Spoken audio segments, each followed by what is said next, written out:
Oke.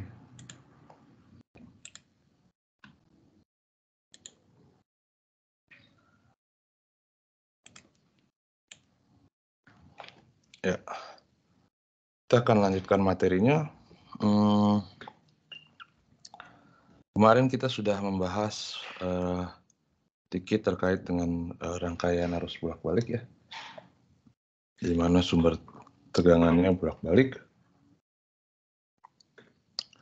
Kita sudah lihat perilaku resistor kalau dihubungkan dengan sumber AC,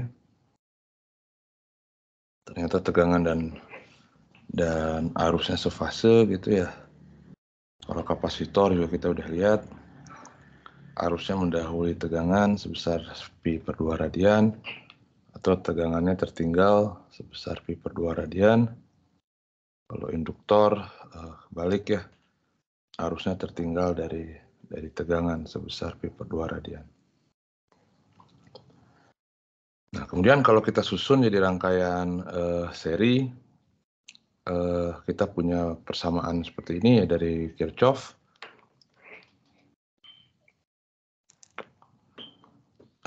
Ketika kita hitung beda potensial antara dua titik melalui sebuah loop, karena ada induktansi tidak lagi sama dengan 0, ya, tapi sama dengan minus L dI dt. Kita bisa cek sehingga persamaannya jadi ini ya. Kita dapat begini, ini VL, VR, VC, dan akhirnya kita bisa set bahwa arus yang mengalir pada rangkaian adalah I0 dikali cos omega dt minus alfa. Dengan I0 adalah amplitudo arus, dan alfa adalah beda sudut fase antara arus dan tegangan. I0-nya adalah epsilon 0 per Z, Z-nya adalah impedans.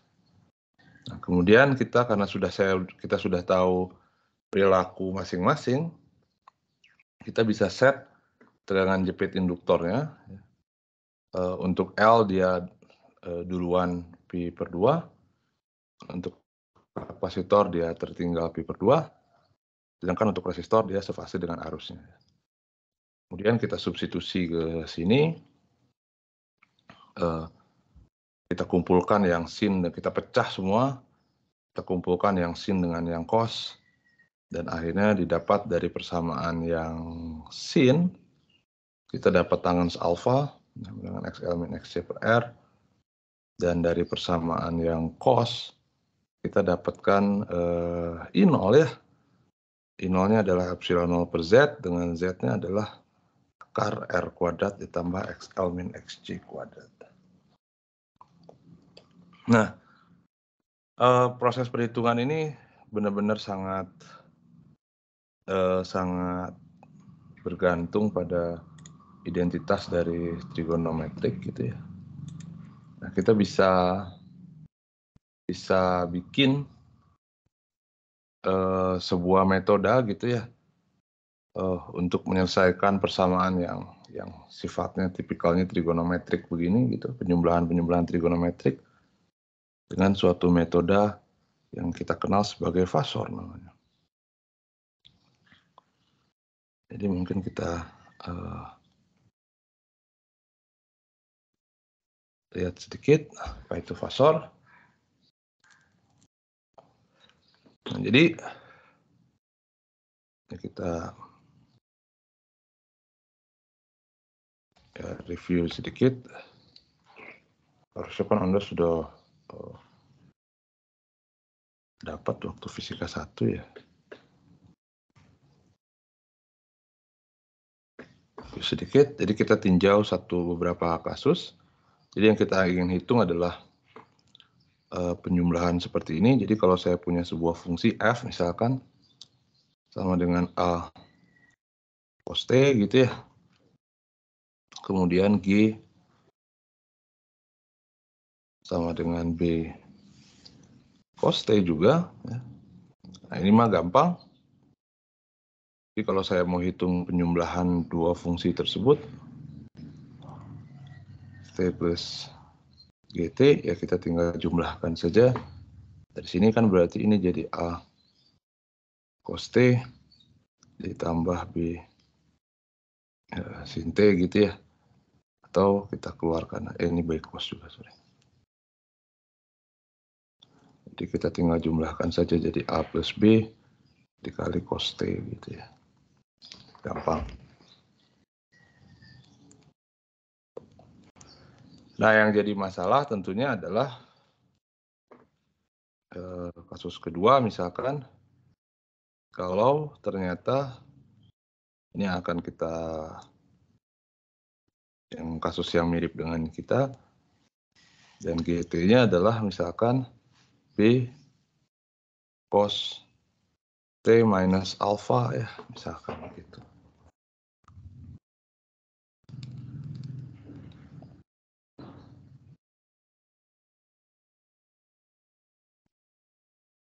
Nah, sekarang ada beda begini. Tentunya ketika kita jumlahkan,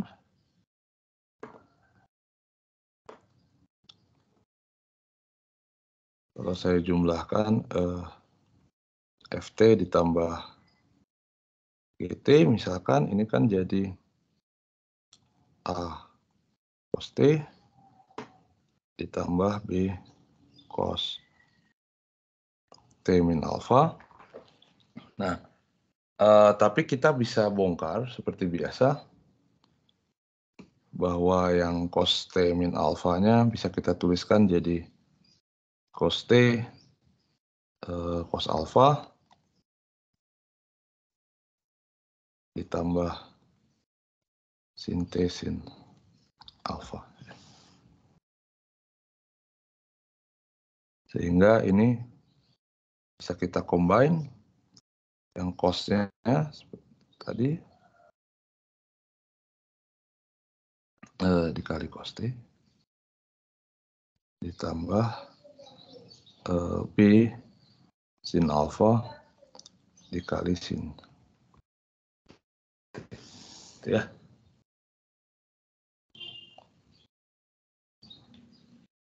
Nah, kalau sama dengan 0 mah kan kemarin gampang ya.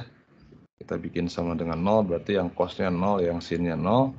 Nah, tapi di sini kita misalkan, kalau untuk ini kita bisa sederhanakan.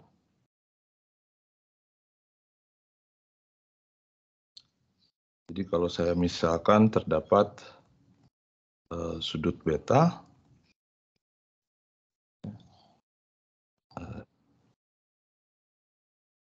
di mana beta itu memenuhi relasi ini, jadi tangens beta adalah B sin alpha dibagi dengan A plus B cos alpha.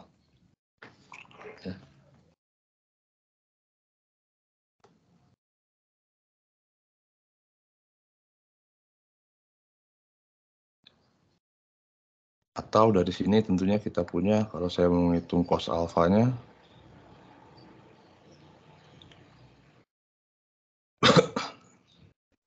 adalah A plus B cos alpha dibagi akar kuadrat ini ya. Kalau dibagi ini berarti saya tuliskan saja langsung ya. Jadi A kuadrat plus B kuadrat ditambah 2AB cos alpha dan sin alfanya sama dengan B sin alpha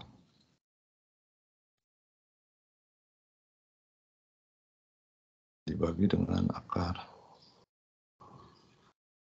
A kuadrat plus B kuadrat, ini juga sama ya, 2AB cos alpha.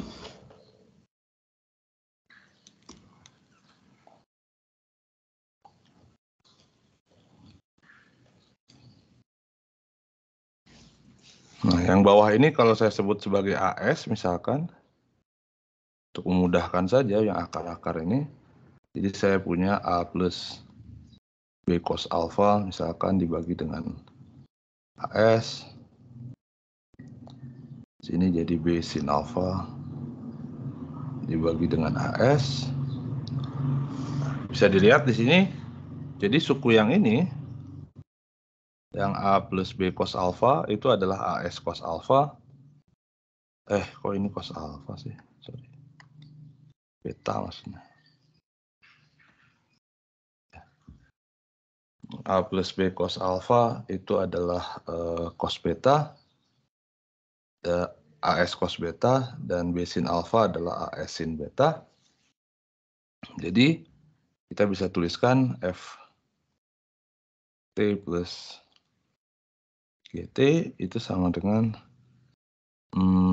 jadi AS cos T. Sorry, ada cos betanya ya. Cos beta atau cos T cos beta lah yang apa. Cos beta ditambah AS sin T sin beta. Dan tentunya ini bisa kita keluarkan AS-nya, dan saya bisa punya AS tergabung ya langsung T min beta dengan AS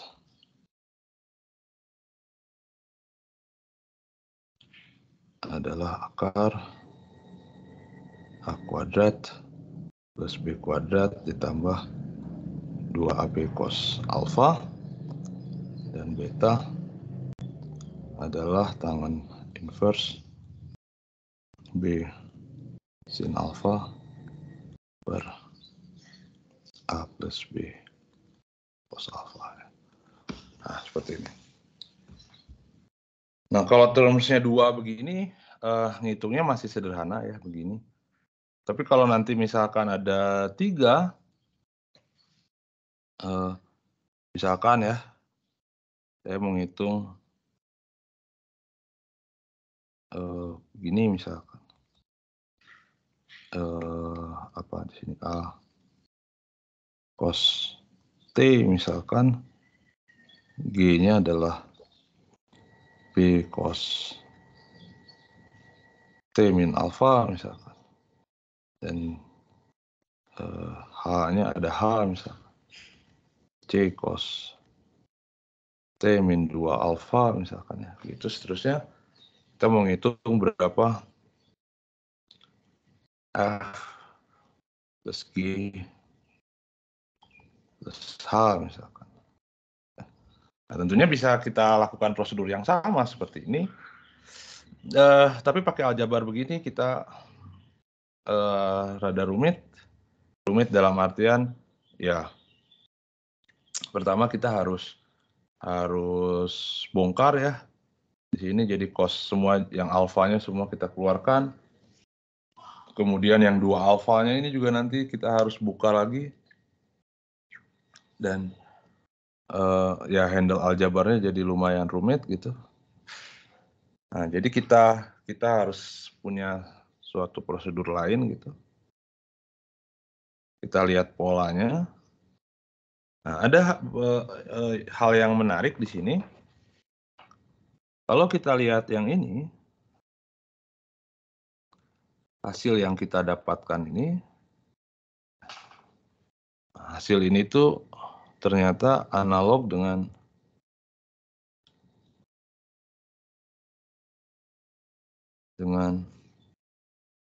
jumlah 2 vektor ya. Analog dengan jumlah 2 vektor. Bisa kita lihat misalkan kalau saya punya 2 buah vektor, satu misalkan ini adalah vektor, kita sebut aja vektor A, dan saya di sini punya vektor B misalkan, dan kemudian sudut ini adalah alfa. Nah, kalau saya mau jumlahkan 2 vektor ini, ya kita bisa pakai aturan jajaran genjang. Ini adalah vektor A plus vektor B. Sudut ini beta misalkan. Ya. Nah, kalau kita lihat di sini, pertama bahwa panjang A plus panjang B, panjang A plus B, ya kita sudah punya rumusnya, ini adalah sama dengan akar panjang A kuadrat ditambah panjang B kuadrat ditambah 2 kali panjang AB dikali kosinus sudut apitnya. Dalam hal ini sudut apitnya adalah alfa. Nah, sedangkan kalau saya pengen ngitung sudut betanya,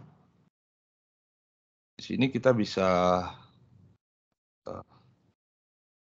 melengkapi Pythagoras gitu ya, melengkapi segitiga. Jadi saya bikin begini. Tentunya panjang ini adalah B sin alfa,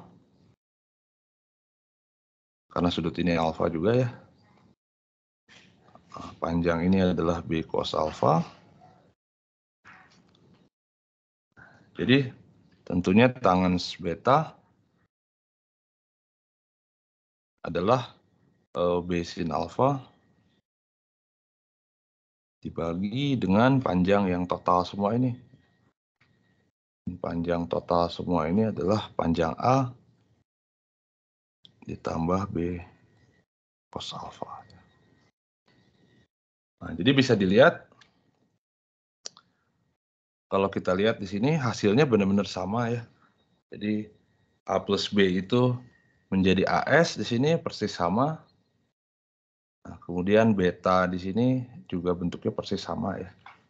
Nah, cuman yang membedakan memang di sini itu A di sini menyatakan panjang vektor. Di sini A itu menyatakan panjang vektor. Panjang vektor A. Sedangkan A di sini itu menyatakan amplitudo.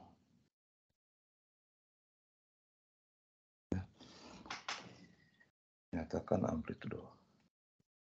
Nah, jadi akhirnya karena dia ada analogi antara fungsi trigonometri dengan sebuah vektor, nah, jadi kita bisa gunakan analogi tersebut untuk mengkonstruksi suatu objek yang kita kenal sebagai fasor. Jadi pada dasarnya fasor itu adalah ya vektor juga gitu ya. Nah, vektor tapi di sini panjangnya itu, jadi ini panjangnya besar dari fasor itu menyatakan amplitudo.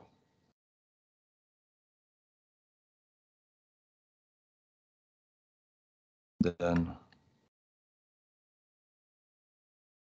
arahnya itu dia menyatakan sudut fasenya. Nah, jadi benar-benar bukan vektor gitu ya, tapi ya kalau besarnya dia menyatakan amplitudo, arahnya menyatakan sebuah sudut fase gitu ya. Nanti Anda ketika kuliah lanjut, Anda akan belajar bahwa sebenarnya ya secara lebih formal gitu ya, kenapa fungsi-fungsi trigonometrik ini memang bisa dinyatakan dalam atau analog dengan sebuah vektor gitu ya di bidang. Dalam hal ini sekarang kita ambil saja analoginya. Nah, jadi sekarang saya perkenalkan notasi fasor. Jadi kalau saya punya 3 buah tadi, Ft misalkan sama dengan A cos T. Nah, kalau kita tuliskan dalam, atau saya punya 3 aja. G misalkan adalah B cos T min alfa. Dan H adalah C cos T plus alfa misalkan begitu. Nah, kalau saya gunakan notasi fasor, saya bisa tuliskan di sini bahwa F itu adalah amplitudonya adalah A, dan kemudian sudut fasenya di sini bisa kita tuliskan sebagai T plus 0 sebenarnya ya. Sehingga ini adalah 0 gitu. kemudian G saya tuliskan sebagai B amplitudonya, dan kemudian sudut fasenya arahnya adalah minus alfa, dan H itu adalah C, dan sudutnya adalah alfa. Nah, jadi saya bisa plot, ya, saya bisa plot di sebuah bidang. Kita bisa gambarkan jadi benar-benar analog seperti sebuah vektor.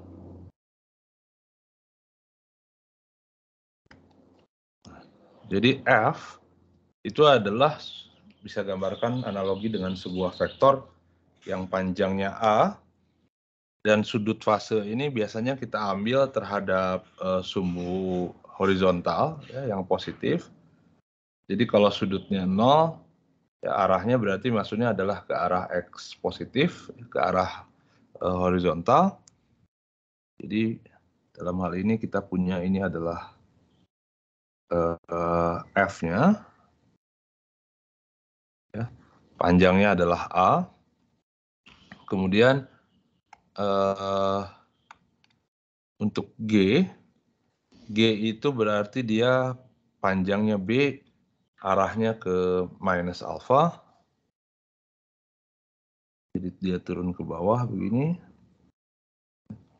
Ini adalah G, dan ini sudutnya alfa. Ya. Nah, sedangkan yang H kebalik, dia panjangnya C, dan sudutnya adalah alfa. Ya. Ini adalah H, sudut ini adalah alfa. Nah, jadi dengan begini tentunya kita bisa hitung dengan mudah. Cara ngitung kalau mau ngejumlah ya tinggal dihitung aja ya. Kita bisa proyeksikan ini ke arah X dan ke arah Y. Yang G juga sama, bisa kita proyeksikan ke arah G dan ke arah mendatar dan ke arah horizontal.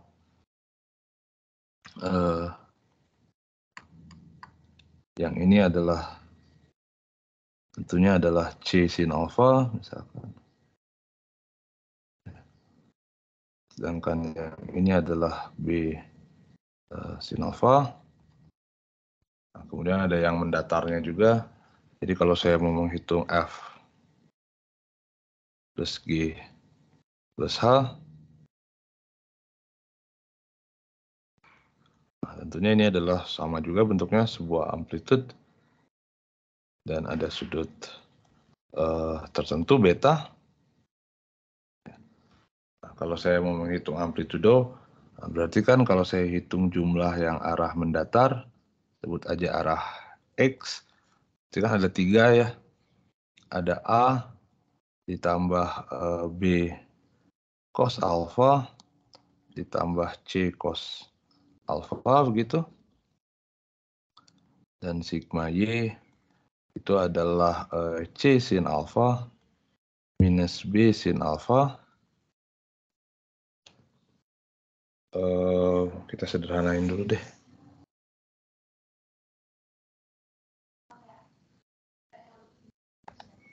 Jadi ini adalah A ditambah B plus C cos alfa, sedangkan ini adalah C min B sin alfa, biasa. Nah, jadi tentunya adalah dengan AS di sini adalah akar sigma X kuadrat ditambah sigma Y kuadrat, ya, bisa dimasuk-masukin, dan sudutnya tangens beta tidak lain adalah sigma Y per sigma X. Bisa kita hitung. Nah, jadi ngitungnya jadi ngitung seperti jumlah vektor biasa ya. Nah, lebih sederhana harusnya. Oke, ada pertanyaan dulu?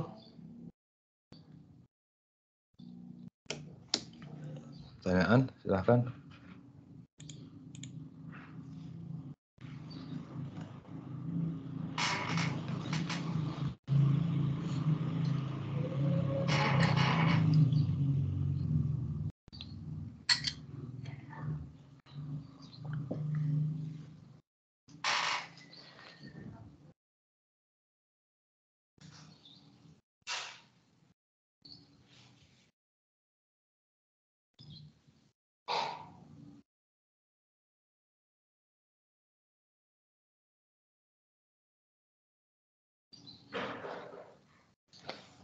Ada? Oke. Nah, jadi dengan metode Fasor, kita bisa langsung lakukan ini tanpa harus ngebongkar-bongkar ini semua ya. Bongkar-bongkar ini semua. Jadi kalau kita lihat,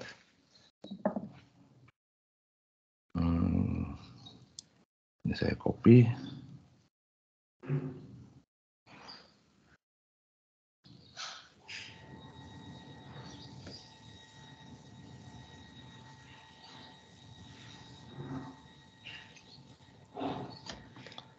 Kita start dari sini.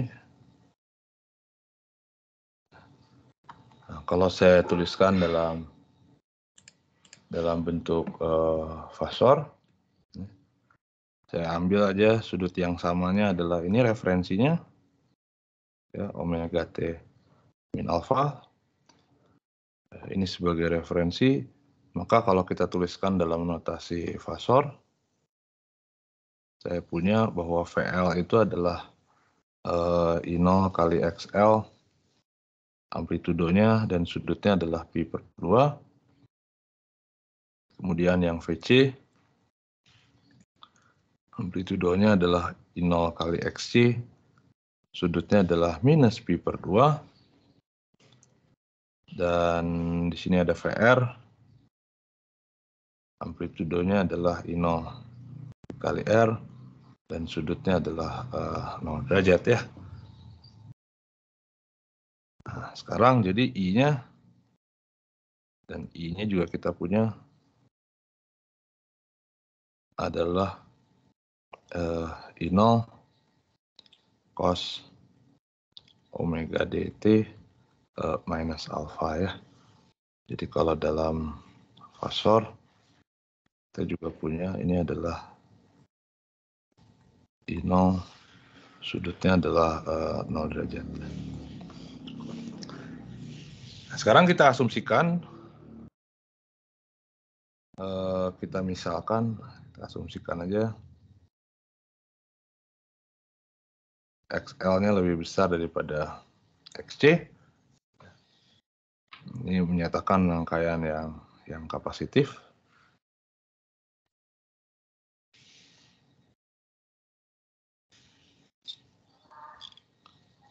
Rangkaian kapasitif. Nah, sekarang jadi kalau kita lihat di sini, ya, nah jadi sebenarnya Fasor sudut referensi ini, sudut referensi yang omega dt minus alfa ini diambil memang dari current ya, dari arusnya kita ambil. Nah, jadi kalau saya lihat, kalau kita plot, ini adalah Fasor dari I, dia ke arah horizontal. Nah, sehingga tentunya tidak harus horizontal ya. Yang jelas di sini karena referensinya adalah Fasor I,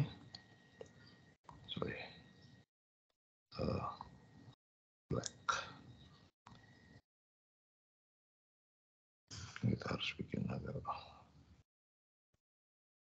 lebar aja.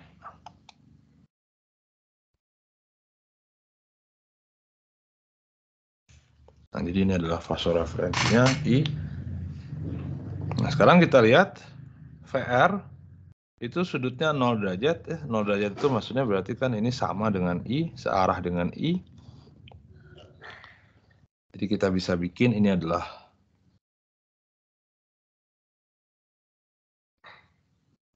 VR.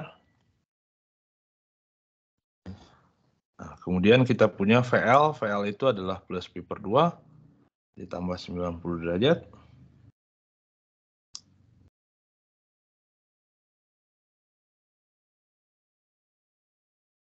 Ini adalah VL. Dan kemudian ada VC, dia ke bawah ya. Nah, ini adalah VC. Nah, sekarang kita tinggal jumlahkan. Nah, kalau kita jumlahkan di sini karena VL itu adalah I0 kali XL panjangnya dan VC itu 0 kali XE dan XL lebih besar daripada XC, maka VL lebih besar daripada VC. Nah, sehingga kita tinggal jumlahkan.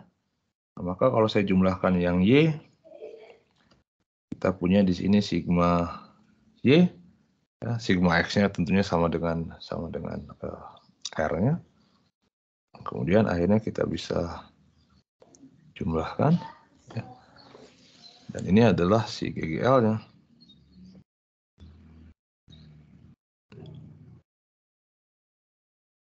Nah, ini adalah si GGL-nya. Kenapa ini sama dengan GGL? Ya, karena saya punya kan bahwa VR ditambah VL ditambah VC itu harus sama dengan GGL ya. Nah, jadi karena kita jumlahkan di sini VL, VC, dan VR, maka jumlahnya harus sama dengan GGL. Dan saya tahu kan GGL itu, saya tulis dulu di sini, bahwa GGL itu sama dengan GGL 0 cos omega D T. Ya. Nah, kalau di sini omega dt, maka kan sebenarnya saya bisa jumlahkan, saya bisa tuliskan ini sebagai minus alfa plus alfa gitu. Ya. Nah, kalau saya bikin begini, berarti memang yang namanya GGL itu amplitudonya adalah GGL 0 dan sudutnya adalah plus alfa ya. Karena referensinya kan yang ini minus alfa di sini.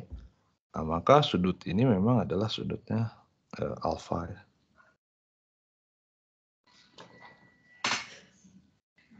Nah, jadi di sini kita bisa hitung sigma X-nya. Sigma X-nya tentunya sama dengan VR. Itu adalah I0 kali R. Dan sigma Y-nya adalah VL min VC. Jadi I0 XL minus I0 XC. Atau tentunya bisa kita tuliskan ke dalam I0 XL min XC. Nah, sehingga sumnya jumlahnya tentunya sama dengan amplitudo si ini, GGL 0. Jadi saya punya relasi bahwa GGL 0 sama dengan akar sigma X kuadrat ditambah sigma Y kuadrat. Nah, ini sama dengan, kalau saya akarkan, I0-nya saya keluarkan ya. Dikali akar R kuadrat ditambah XL min XC kuadrat gitu. Jadi ya kita punya bahwa, dan ini tentunya sama dengan si Z tadi ya. Sama dengan Z tadi impedans. Jadi kita bisa dapatkan bahwa I0-nya sama dengan GGL 0 per Z ya, dengan Z adalah yang ini persis sama dengan yang kita dapatkan ini ya. Nah, sekarang kita juga bisa hitung tangan alfanya.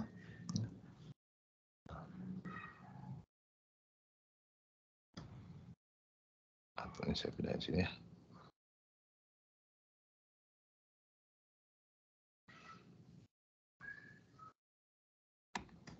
Dan saya juga bisa dapatkan tangan alfanya sama dengan sigma Y per sigma X. Sigma Y per sigma X itu kan berarti I0-nya kita coret. Jadi saya dapatkan adalah XL minus XC dibagi dengan R. Ya. Dan ini persis sama dengan yang kita dapatkan juga sebelumnya. Mana? Nah ini ya, XL min XC per R.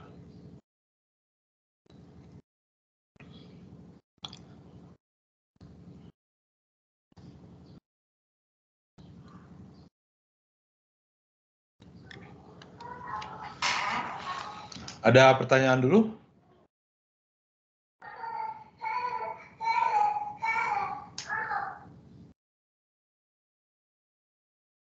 Pertanyaan?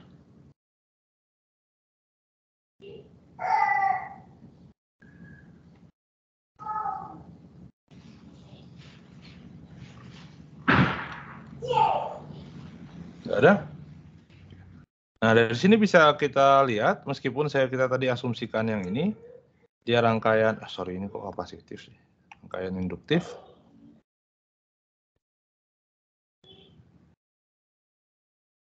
Meskipun kita misalkan seperti ini,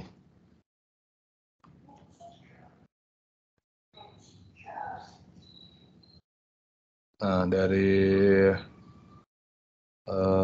sini kita bisa simpulkan beberapa hal. Jadi kita bisa bagi dari bergantung pada sudut alfanya ini.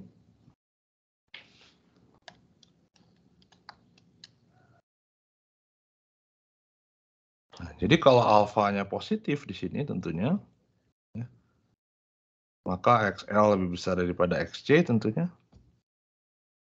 Nah, ini kita sebut sebagai rangkaian induktif.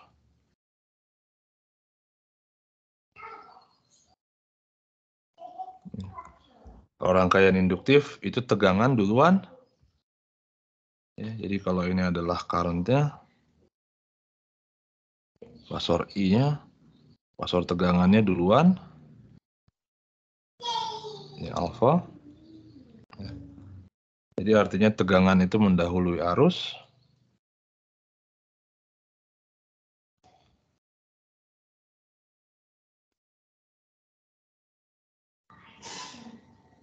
Mendahului arus.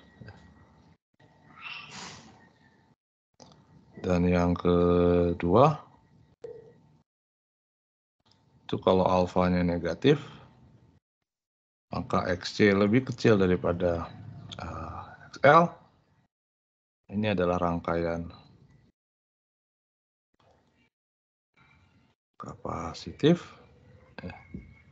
Kalau rangkaiannya kapasitif, bisa dilihat kalau ini berarti ini I, arusnya ketinggalan nih. Arusnya duluan. GL-nya ke bawah. Ini alfa di sini. Nah, di sini tegangan tertinggal ya.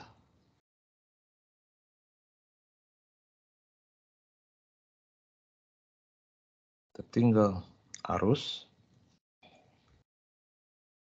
Nah, sedangkan kalau alfanya sama dengan 0 persis,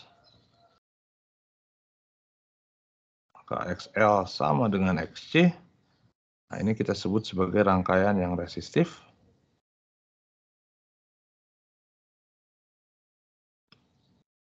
Kalau I-nya ke sini, maka GGL-nya juga ke sini ya, sama. Tegangan sefase dengan tegangan itu sefase dengan arus ya. Sama, jadi tidak ada yang ketinggalan barat. Jadi memang ada 3 ini, nanti Anda bisa lihat bergantung pada ini ya. Nah, tentunya ini hanya berlaku untuk rangkaian yang seri ya. Kalau rangkaian yang lain paralel misalkan, mungkin bisa jadi relasi ini tidak lagi berlaku. Nah, kita ambil contoh misalkan.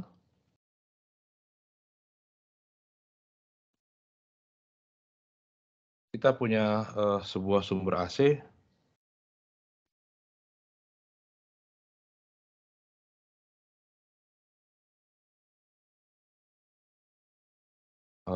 Ya sebut aja misalkan 100 volt gitu.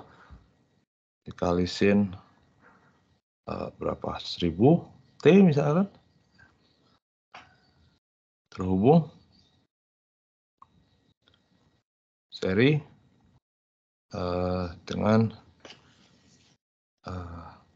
RLC ya misalkan. Diketahui R-nya misalkan 400 ohm, L-nya 0,5 Henry misalkan, C-nya 5 mikrofarad. Nah, kalau kita lihat dari sini, tentunya kita bisa dapatkan 100 volt ini adalah GGL 0-nya, dan yang 1000 ini adalah Omega drive-nya. Nah, setelah saya tahu GGL 0 dan Omega drive-nya, tentunya kita bisa hitung berapa XL dan XC. Dari sini kan kita punya bahwa XL sama dengan Omega kali L. Tinggal dihitung aja. Jadi saya punya 0,5 dikali 1000 jadi 500 ohm. Dan kita juga bisa hitung XC-nya 1 per Omega X Omega C ya. Sama dengan 1 per 1000 10 pangkat 3 dikalikan 5 mikro 10 pangkat min 6. Jadi kalau saya hitung berarti jadi 1000 per 5. 1000 per 5 itu adalah 200 ohm ya. Jadi saya bisa dapat XL-nya adalah 500, XC-nya 200. Jadi dari sini jelas kita dapatkan bahwa XL lebih besar daripada XC. Jadi kita punya rangkaian yang induktif ya. Induktif.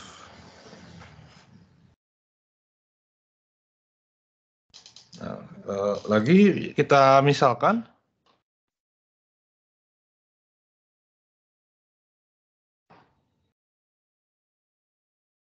arus yang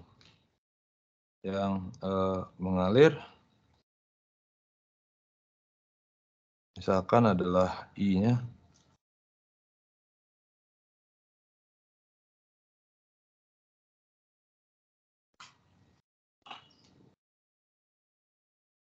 adalah I0. Oh iya, sekali lagi di sini kita kan selalu pakai cos ya. Kita selalu pakai cos gitu, pakai cos. Kalau saya ganti ternyata pakai sin, itu juga nggak ada masalah ya di sini. Relasinya tetap aja sin. Nah, tapi arusnya juga nanti ngikutin ya. Kalau TGL-nya pakai sin, arusnya juga kita bikin pakai sin gitu. Jadi saya ganti di sini juga pakai sin. Tetap di sininya 1000 T dikurangi sebuah beda fasa tertentu ya, alfa. Dan tentunya di sini alfanya pasti positif. Kenapa alfanya positif? Karena dia induktif ya. Kalau dia induktif kan pasti tegangan yang duluan ya. Di sini kalau di sini tegangan fasenya adalah 0, maka I itu fasenya kira-kira sekitar negatifnya ya. Jadi ketinggalan dari si GGL ini.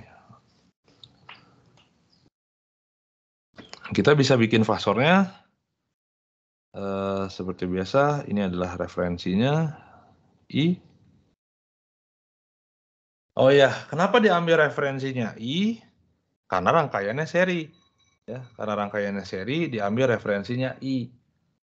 Artinya pada rangkaian seri itu kan arus yang mengalirnya semua sama ya.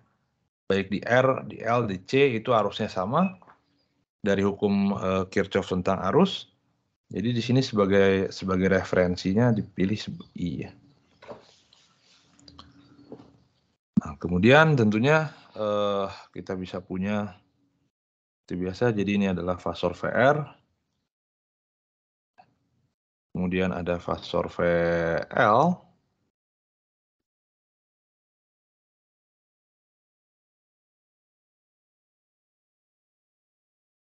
Dan ada fasor VC di bawah. Nah, kemudian sigma X yang sini ya. Jelas. Kita tinggal resultankan.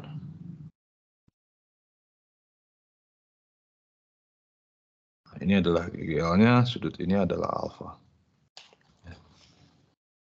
Nah, kemudian kita bisa hitung impedansinya jadi.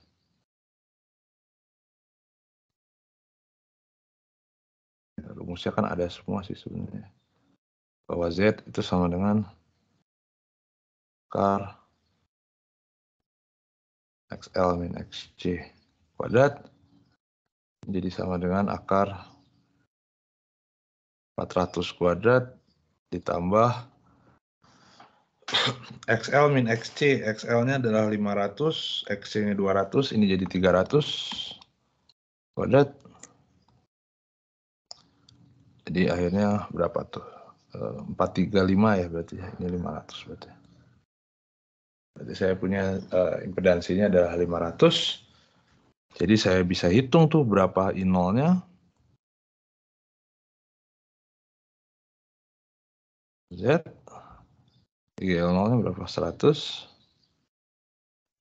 per 500. Jadi 0,2 ampere. Dan kita bisa hitung juga sudutnya.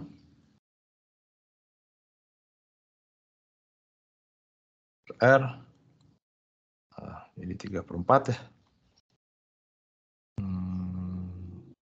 Ya 3/4. Nah, alfanya berarti ini kira-kira 37 derajat atau sekitar 0,65 ya kalau nggak salah. 0,65 ya betul. Hadiah.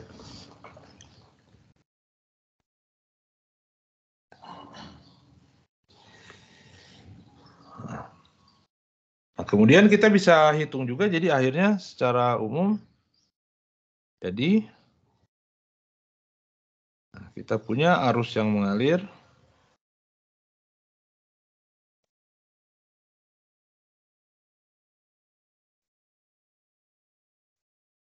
adalah amplitudonya 0,2 ampere dikali sin 1000 T min alfa, alfanya adalah 0,65 radian. Nah, kemudian kita juga bisa hitung ya tegangan jepit masing-masing sistem ya, masing-masing komponen. Misalkan saya bisa hitung berapa, atau kalau saya gambar lagi ya, mana sih? Nah ini.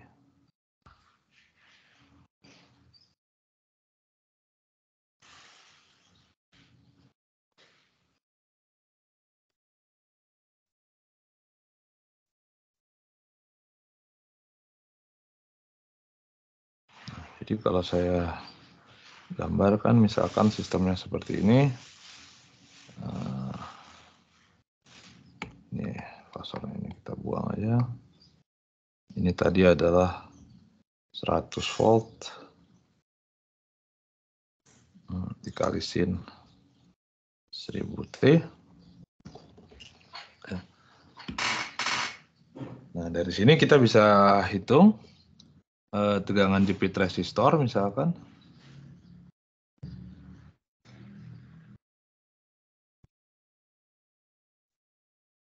Kalau tegangan jepit resistor berarti sini adalah VR. Amplitudonya kan kemarin adalah I0 kali R dikali sin 1000 T ya. Dia sama dengan arus. Kalau sama dengan arus berarti di sini minus 0,65. I0-nya kita tahu 0,2, R-nya adalah 500, R-nya 400, jadi 80 ya. 80 volt sin 1000 T minus 0,65 dengan jepit resistor. Dan tentunya ini sama dengan VAB ya. Ini sama dengan VAB. Kalau kita mau ngitung tegangan jepit induktor misalkan.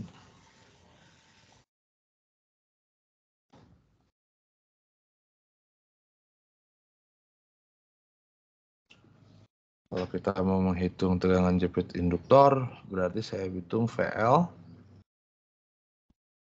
sama dengan I0 kali XL dikali sin 1000 T min 0,65. Ini adalah fase arusnya. Nah, tapi karena tegangan jepit induktor duluan sebesar pi per 2, ini berarti harus ditambah pi per 2 di sini. Berarti I0-nya adalah 0,2, XL-nya adalah 500 ya. Berapa tuh 0,2? 0,2 dikali 500, 100 berarti ya.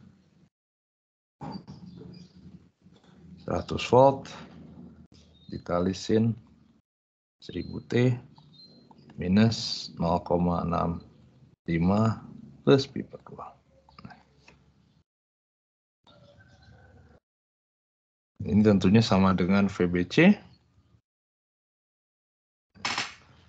Dan tegangan jepit kapasitor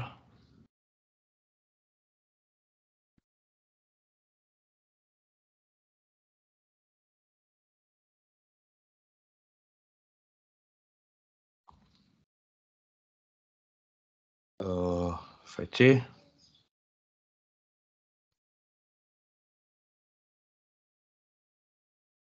kali sin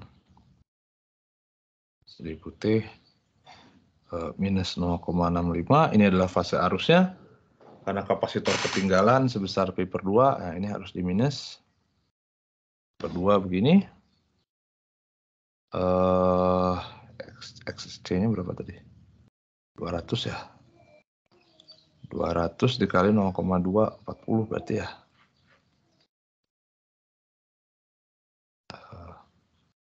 Iya, 40 ya.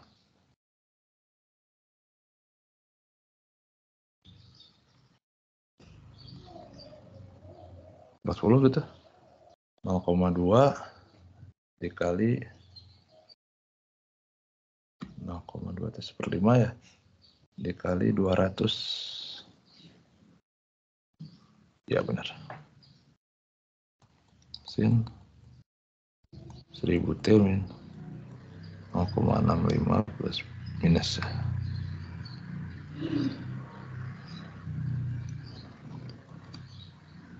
Dan tentunya ini sama dengan VCD.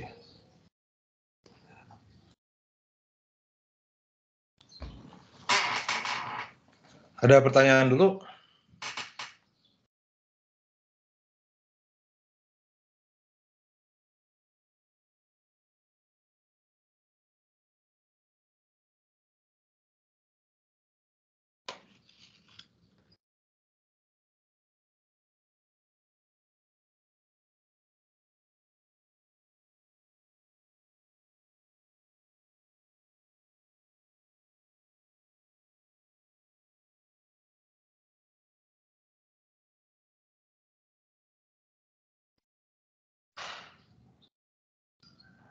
Pertanyaan? Nggak ada? Oke. Nah, saya juga bisa menghitung, misalkan bukan tegangan jepit masing-masing, tapi saya bisa hitung misalkan berapa sih VAC misalkan.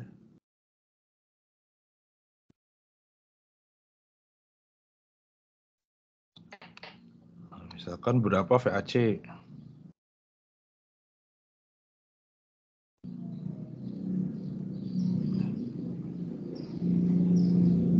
Nah, VAC itu kan berarti tegangan jepit antara induktor dengan resistor. Jadi artinya ya pada dasarnya VAC itu adalah VAB ditambah VBC ya.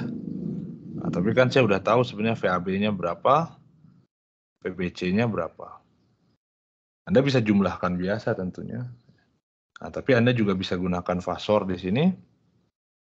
Kalau bisa lihat, kalau saya bisa hitung ini adalah VR dan ini adalah VL. Jadi kita bisa bikin. Sekali lagi saya gambarkan ini arus sebagai referensi. Jadi kan saya punya VR di sini. Dan saya punya VL ke sini. Nah, tentunya kalau kita jumlahkan pakai fasor, ya jumlahkan biasa aja. Maka ini adalah VAC-nya ya. Anda bisa bikin sudut ini misalkan beta. Nah, jelas dari sini VAC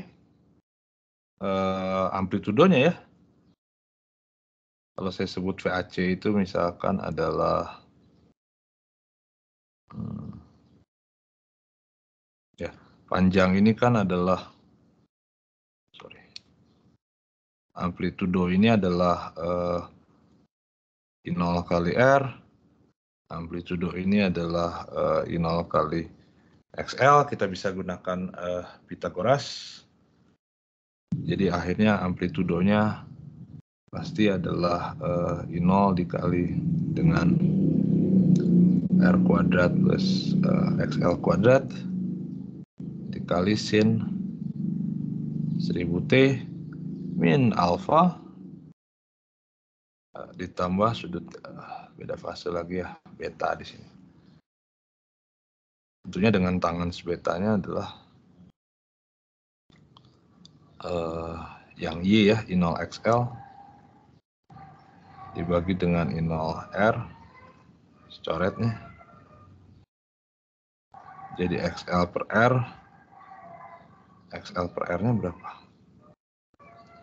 4 per XL tuh berarti 5 per 4 ya.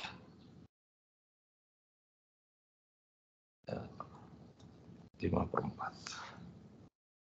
4. Ya kita bisa hitung sih.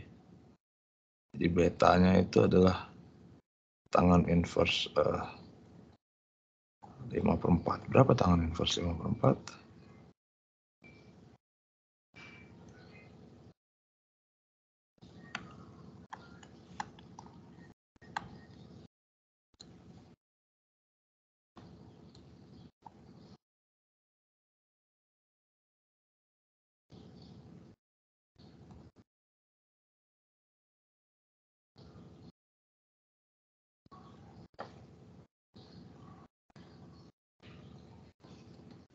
Keluar begini aja.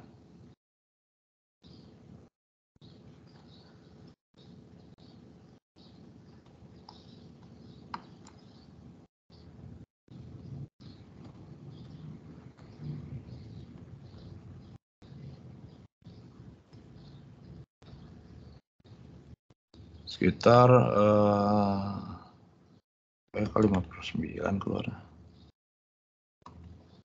5 per 4 harusnya.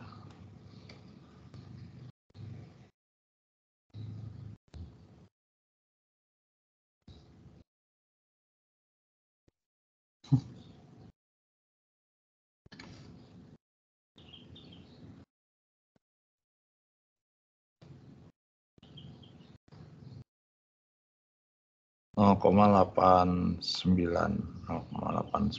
9 berarti kira-kira. Betanya sekitar 0,9. 0,9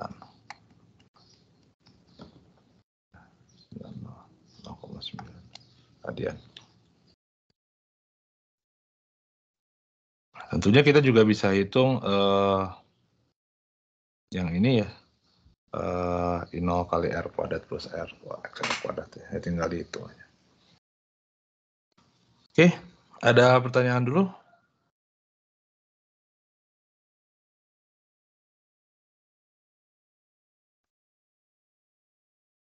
Pertanyaan?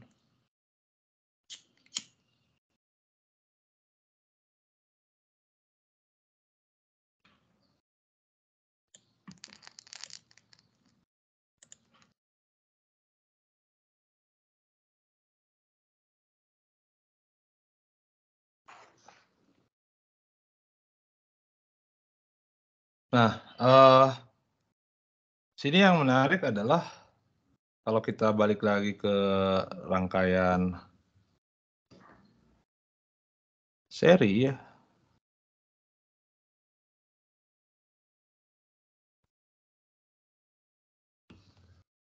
Nah, kita lihat energi-energinya.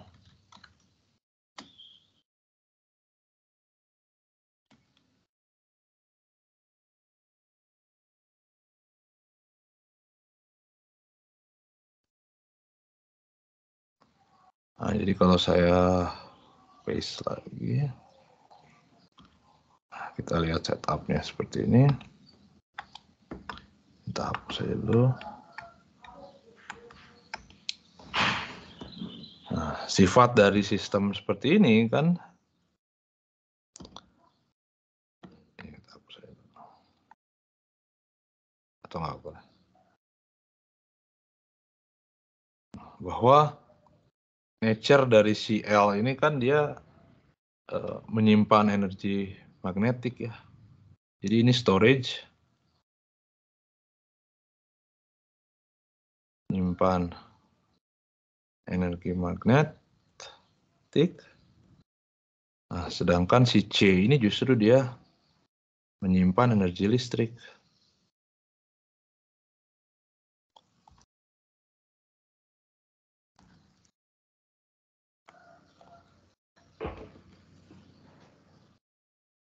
Nah, jadi bisa kita lihat di sini karena I yang mengalirnya adalah saya punya adalah I0 cos omega dt minus alpha, dengan I0-nya tentunya adalah GGL0 per Z, dan impedansi ya, Z-nya adalah R kuadrat tambah XL min XC kuadrat, dan saya punya tangans alpha sama dengan XL min XC per R. Sekali lagi kita tuliskan aja dulu, XL adalah omega D kali L, dan XC adalah 1 per omega kali C ya. Nah, seperti itu.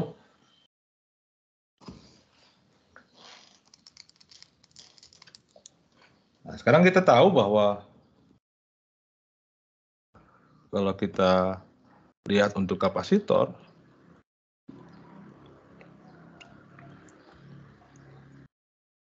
nah nature dari kapasitor kalau kita lihat yang kemarin, bahwa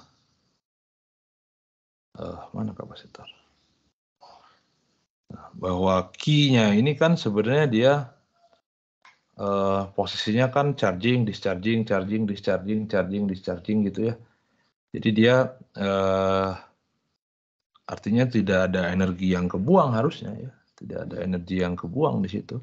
Dia cuma nyimpan kemudian rilis lagi, simpan lagi, rilis lagi. Jadi artinya muatannya disimpan di sini, key-nya naik, kemudian dirilis gitu ya, dilepas gitu, sampai polaritasnya balik dan seterusnya. Nah, jadi memang kalau kita lihat berapa energi listrik yang tersimpan di kapasitor,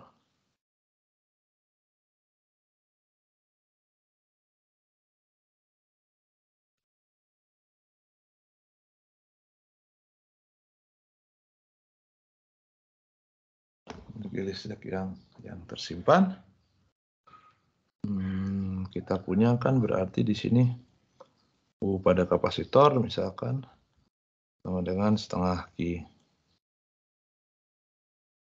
kuadrat per C. Nah, kita bisa hitung dayanya.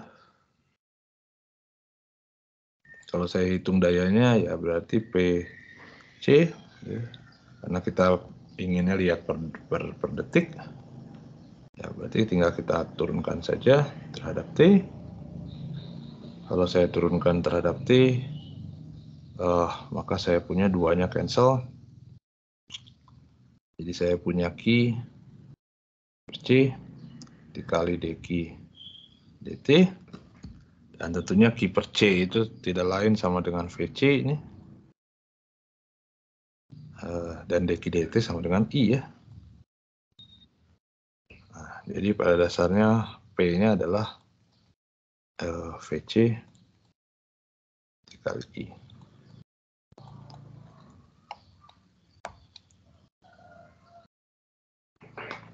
Kalau kita substitusi, Anda bisa tahu kan yang VC tadi beda sudut dengan I-nya ada Jadi saya tuliskan saja langsung bentuknya ya.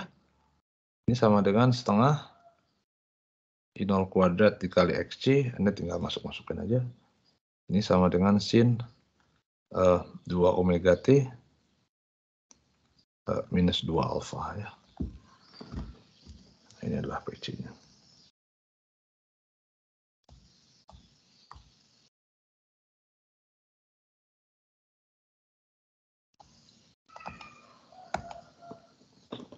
Nah, hal yang sama bisa kita lakukan untuk induktor.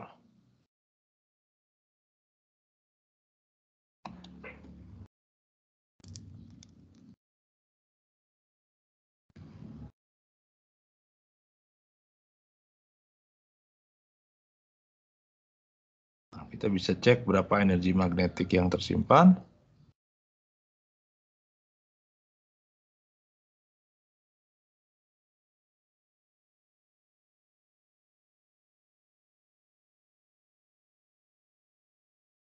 Kemarin sama dengan setengah L I kuadrat.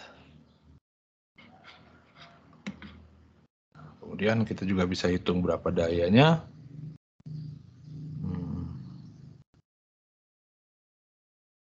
PL, ya kita tinggal hitung aja ya, DUL dt sama dengan setengah L, setengahnya hilang, L dikali I dikali jadi dt, atau saya tulis gini, jadi L di dt dikalikan I. Nah, tapi kita tahu LDI dt itu sama dengan VL ya. Jadi akhirnya kita bisa dapatkan juga ini sama dengan VL dikali I. Nah, tentunya dengan cara yang sama kita bisa kita punya jadi minus setengah I0 kuadrat dikali XL, belakangnya sama ya, sin 2 omega dt minus 2 alfa. Ini adalah PL-nya. Ya, Anda bisa hitung pakai identitas trigonometri biasa.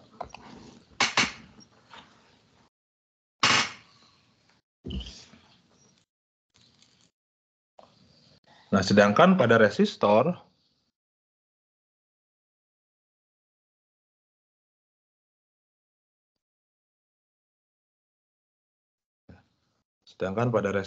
ya kita bisa hitung dayanya langsung dari hukum Ohm. Ya, tentunya kita punya PR-nya langsung aja jadi VR kali I yang ini mah.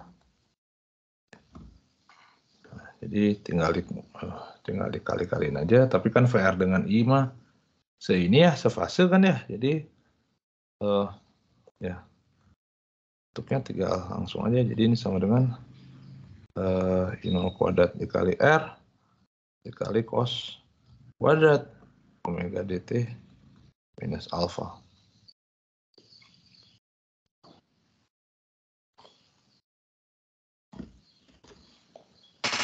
Nah, atau kalau pengen kelihatan biar sama, di sini ada sin 2 omega dt-nya. Nah, kita bisa manfaatkan hubungan dua sudut ganda. Ini sama dengan setengah, biar bentuknya mirip ya, 0 kuadrat R dikali 1 plus cos 2 omega dt minus 2 alfa ya. Nah, jadi bentuknya hampir mirip dengan yang atas 2 ini.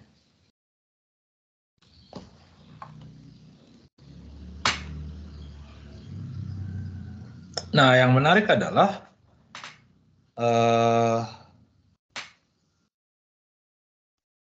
bahwa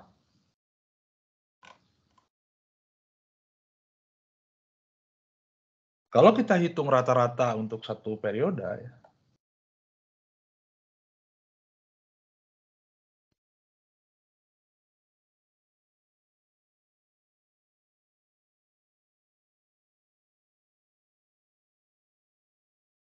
hitung rata-rata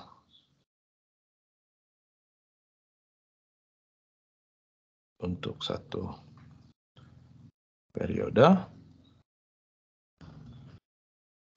Ya, jadi terhadap waktu, rata-ratanya di sini terhadap waktu.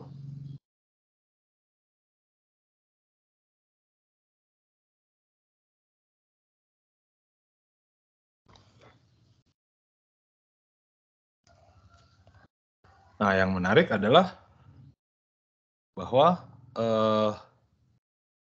kalau kita hitung sinus ya, kalau Anda plot sin atau cos gitu ya, fungsi sin atau cos, baik sin atau cos, itu kan jumlah yang atas, luas yang atas, satu periode, dengan luas yang bawah itu kan sama ya. Nah, kalau sama, average-nya pasti sama dengan 0, seperti yang kita bahas kemarin. Nah, jadi kalau saya hitung average terhadap waktu, itu pasti sama dengan 0 untuk sin atau cos. Dan jadi kalau saya hitung untuk yang kapasitor,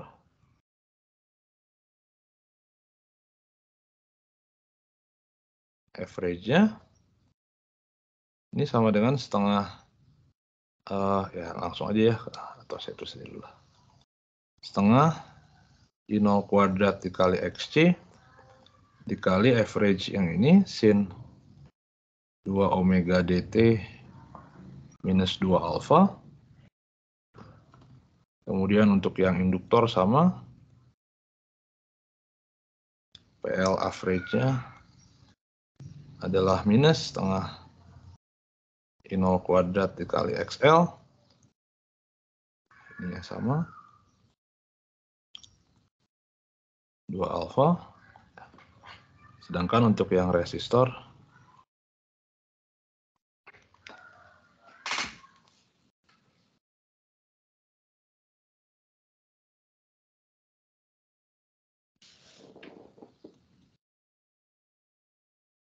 nah, bisa dilihat di sini adalah setengah I0 kuadrat dikali R. 1 mah kan dia tidak fungsi dari waktu, nah, dikali average yang ini, cos.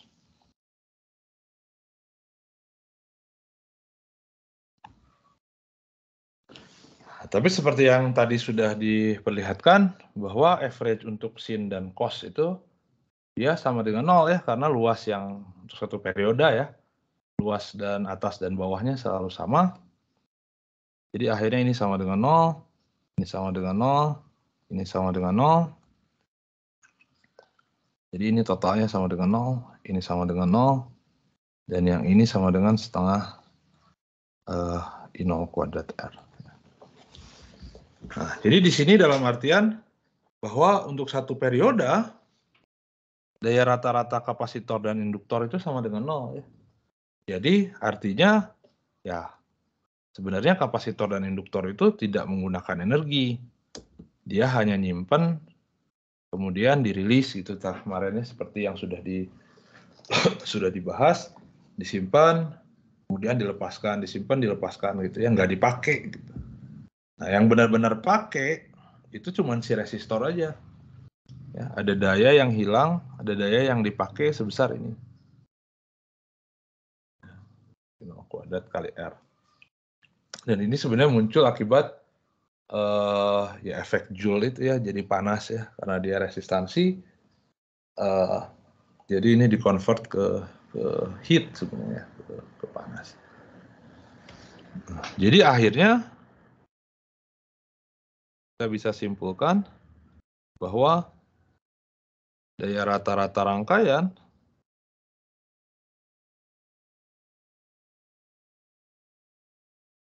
itu sama dengan daya disipasi pada disipasi rata-rata resistor ya.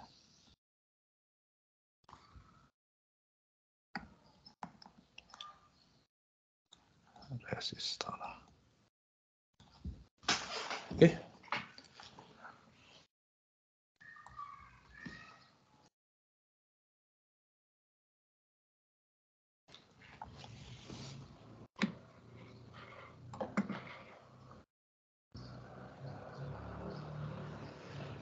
Nah, di sini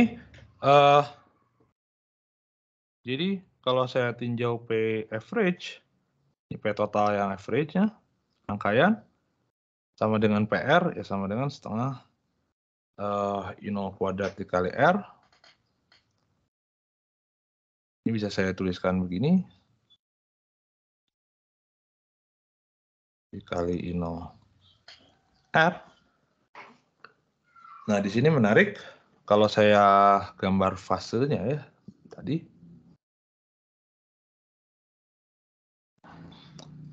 Ini adalah fasor dari I.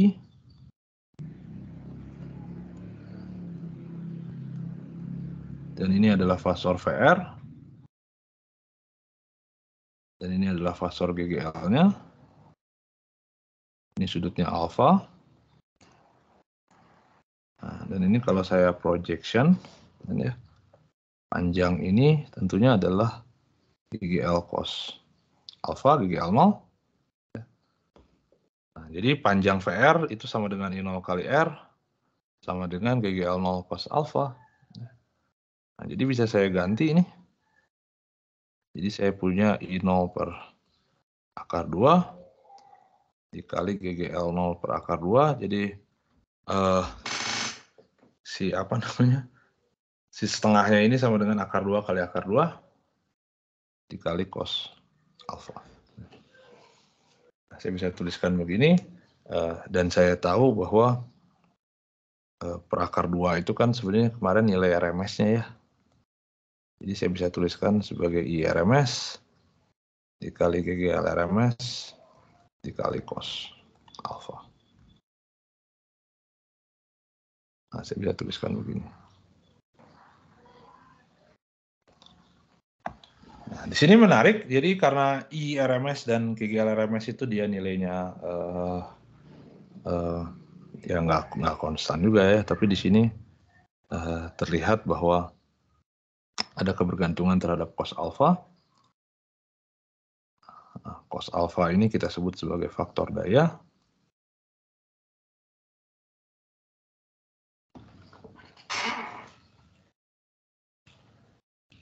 Nah, di sini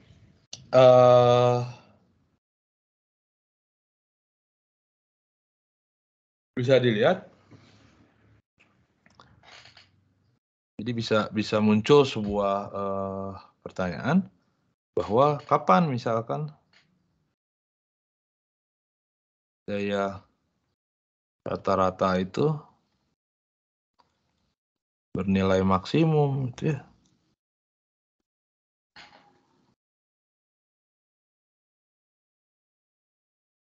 Nah, bernilai maksimum dalam artian variabel-variabel yang lainnya kita jaga konstan. Jadi untuk R, L, C, dan GGL 0 yang tetap.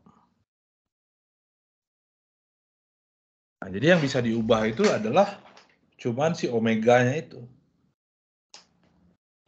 Nah, karena di sini bergantung hanya pada cos alfa, jadi nilai maksimum itu tentunya terjadi saat cos alfa sama dengan 1. Dan cos alfa sama dengan 1 itu jelas terjadi ketika alfa sama dengan 0.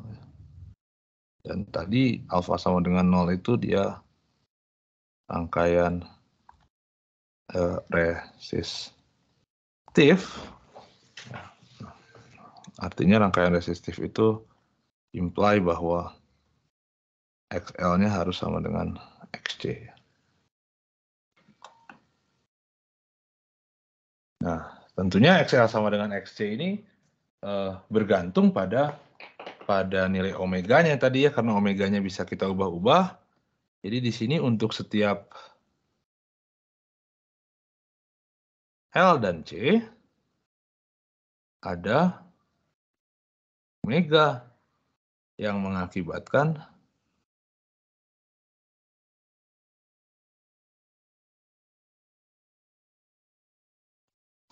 XL-nya sama dengan XC. Nah, dan omega ini itu kita sebut sebagai omega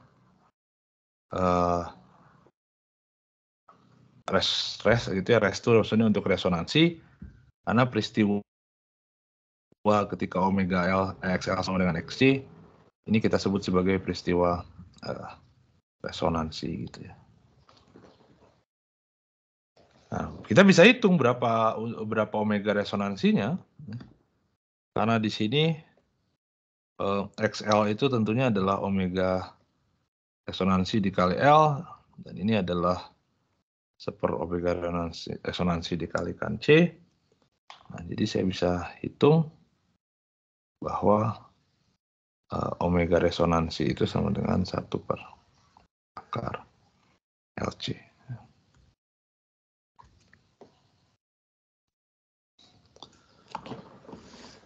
Nah, kenapa disebut sebagai peristiwa resonansi ya?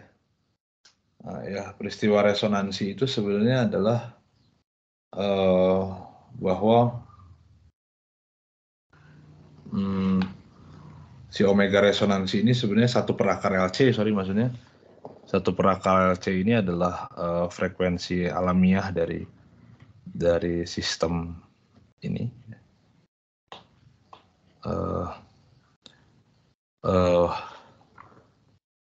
Ya mungkin Anda pernah lihat kalau saya punya sistem yang osilasi ya, misalkan pegas dengan massa itu kan kalau licin maka frekuensi alamiahnya itu kan adalah akar K per M gitu ya.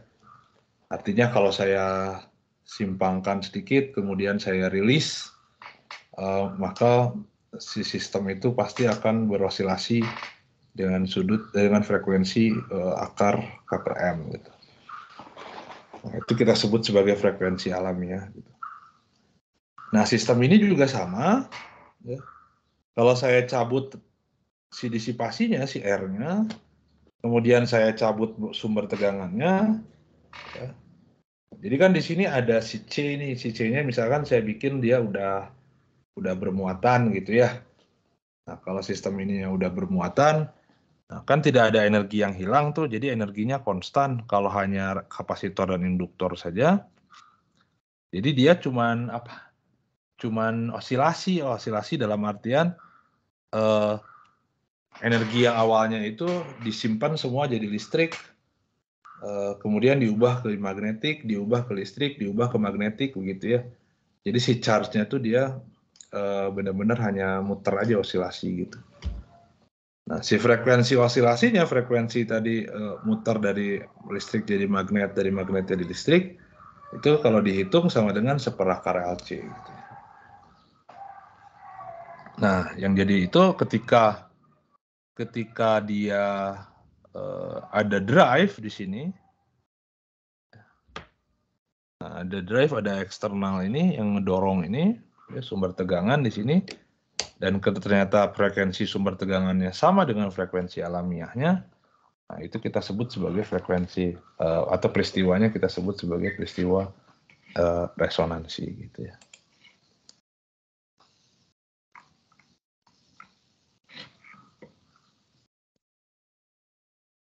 Oke. Ada pertanyaan dulu? Bapak maaf izin bertanya Pak. Ya silahkan. Oke. Berkaitan dengan energi yang tadi ya Pak. Kan melihat rumus untuk energi kapasitor itu kan dia ada komponen QT-nya ya. Sedangkan energi untuk induktor dan resistor itu kan pasti dia pakai komponen IT. Berarti misalkan ekspresi energi total untuk satu rangkaian RLC itu kayak gimana ya Pak? Soalnya saya bingung pas lagi ngehubungin total energinya pakai ini IT sama dengan Q aksen T itu Pak. Ya kalau mau ngitung total energi ya dijumlah aja. UC ditambah UL ditambah R.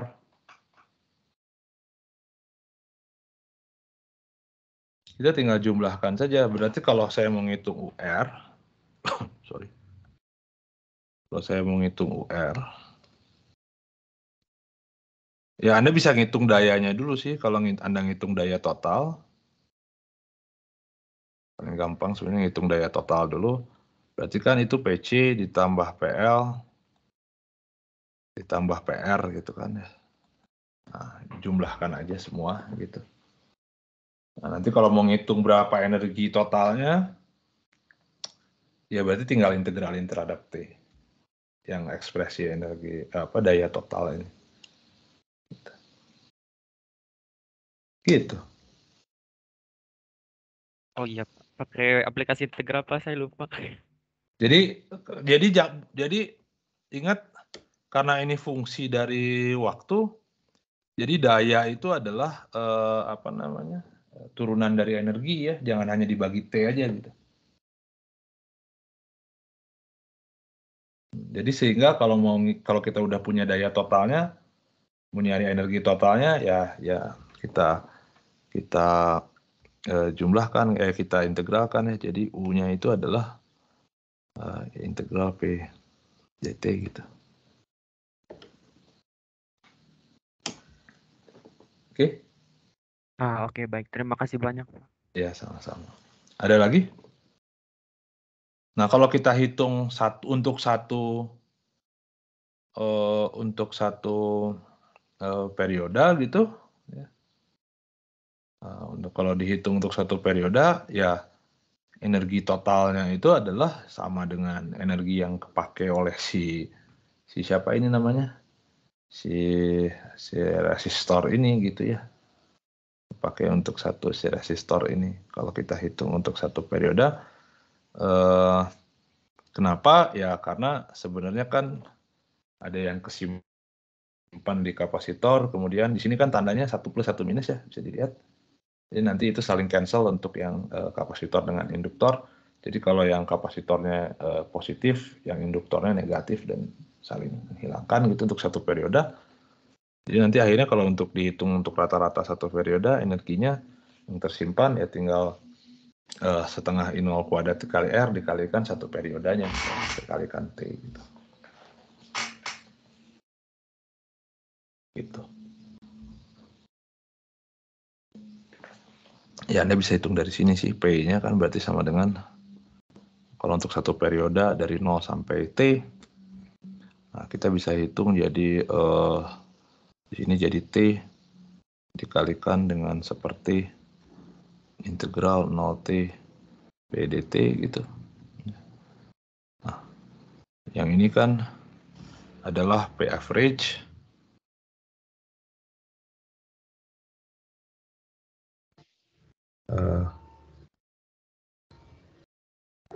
hanya muncul yang resistor ya. Yang muncul yang resistor.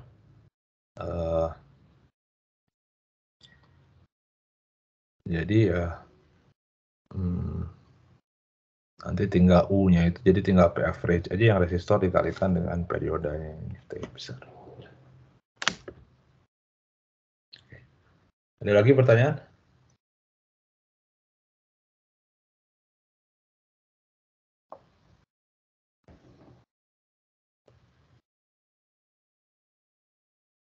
Nah, yang menarik dengan metode fasor ini itu tidak terbatas untuk rangkaian seri ya.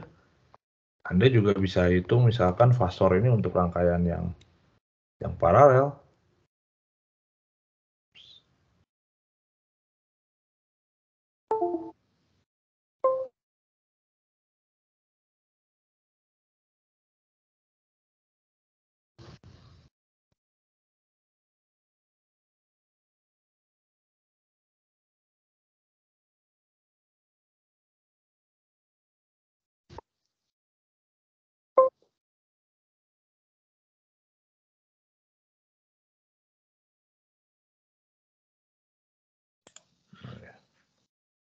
Ya, Anda bisa juga cek untuk rangkaian paralel, misalkan kalau saya mau menghitung begini ya.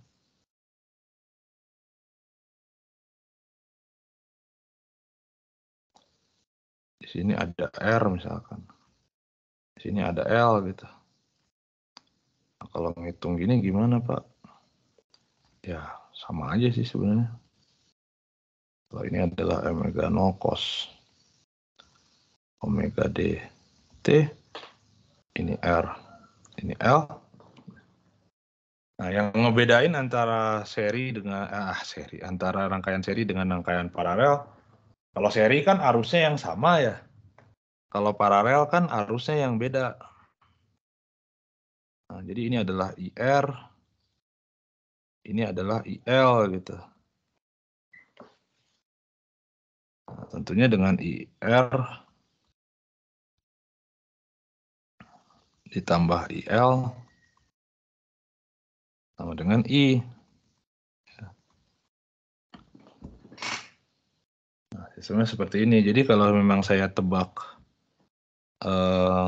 IR-nya, I-nya, kalau saya bilang I-nya adalah let's say I0 cos omega dt minus alpha, begitu.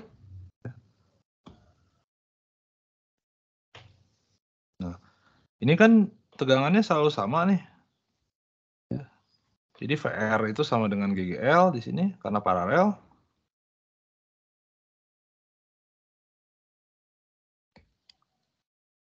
Karena paralel, maka VR itu sama dengan GGL dan VL juga sama dengan GGL. Sama dengan GGL0 cos omega dt dan VL juga sama dengan GGL0 cos omega dt. Nah, dari sini kita bisa hitung berapa R-nya sebenarnya. Berapa I-nya. Dari sini kan berarti kalau saya punya IR itu kan berarti sama dengan GGL V per R ya.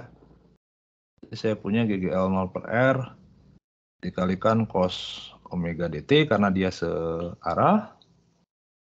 Nah, sedangkan kalau saya mau ngitung IL, ini adalah GGL 0 per XL dikali cos omega dt.